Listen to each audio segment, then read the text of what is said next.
Halo semuanya, perkenalkan nama saya Yohanes Christian Fernandito dengan NIM 8111420098. Video ini merupakan tugas dalam mata kuliah Pendidikan Anti Korupsi di Fakultas Hukum Universitas Negeri Semarang.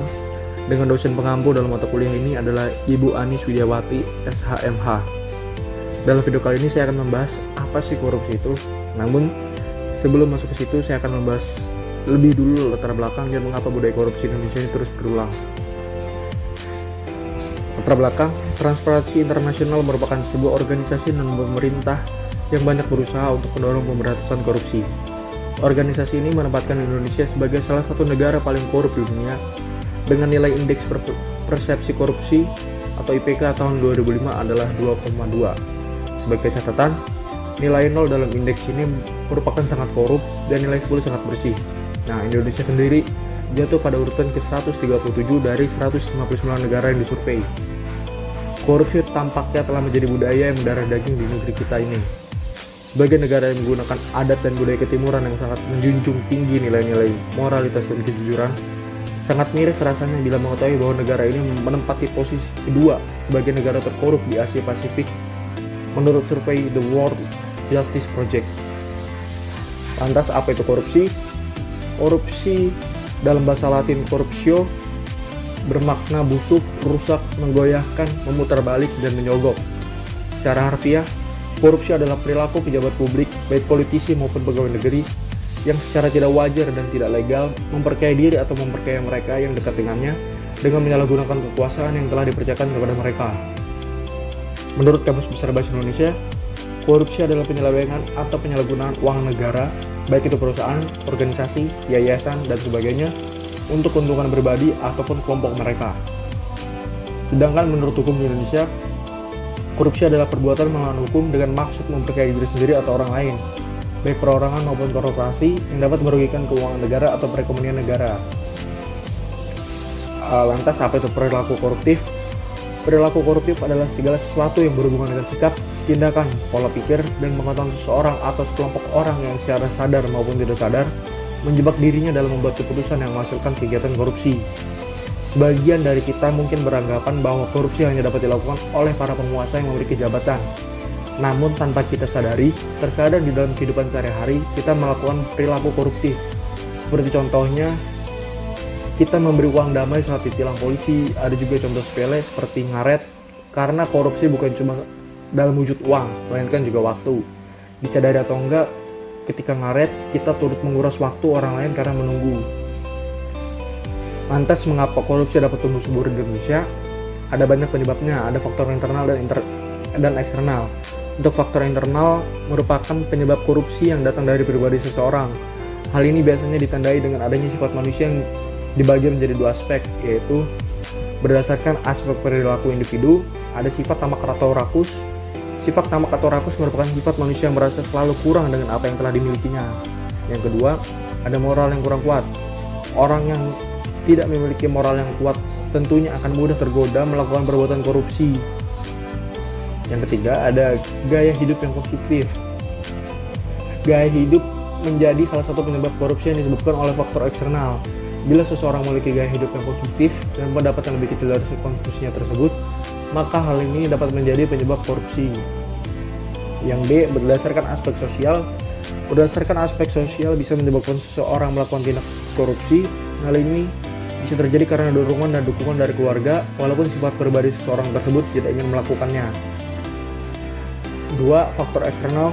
Faktor eksternal penyebab korupsi lebih condong terhadap pengaruh dari luar, seperti ada aspek sikap masyarakat terhadap korupsi.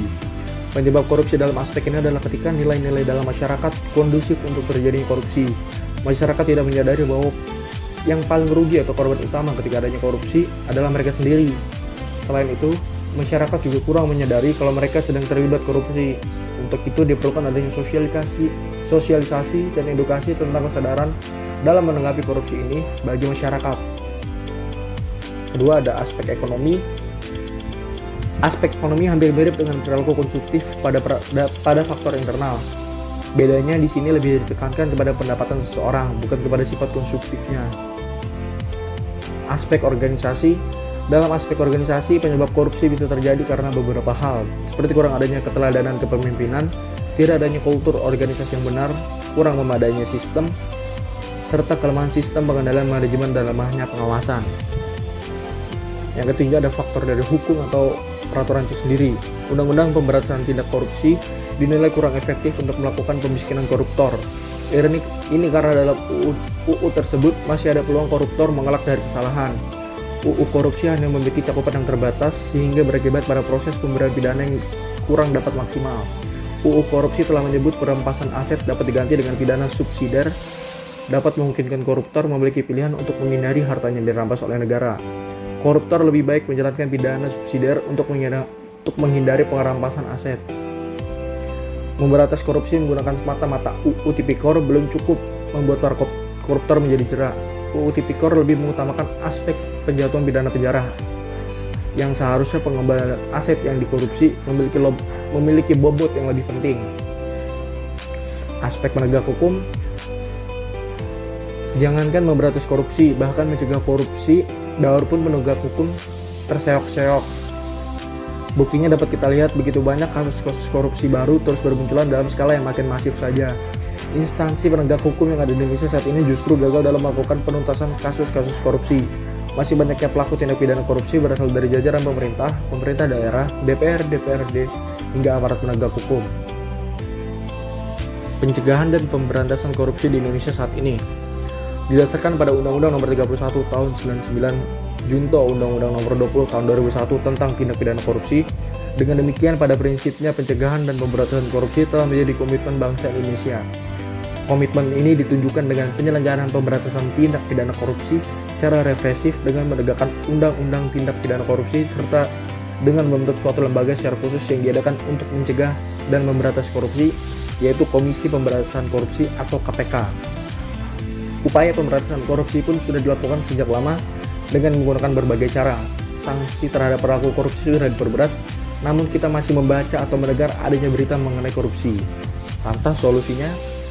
Langkah pemberantasan korupsi yang harus dilakukan antara lain, Presiden sebaiknya menegaskan proklamasi anti korupsi untuk menjadi baju hukum proklamasi anti korupsi. Maka Presiden mengeluarkan Perpu Pemberantasan Korupsi sehingga di dalam Perpu dapat ditegaskan fokus pemberantasan korupsi kepada dua reformasi, yaitu birokrasi dan peradilan. Konsentrasi pada reformasi birokrasi dan reformasi peradilan adalah wujud pemberantasan korupsi secara preventif dan represif. Mencari bukti-bukti tak terbantahkan untuk menjamin ujung putusan adalah kemenangan cepat. Pemberantasan harus fokus kepada koruptor kelas kakap, dan senjata perang melawan korupsi harus diarahkan pada aparat keamanan dan pertahanan.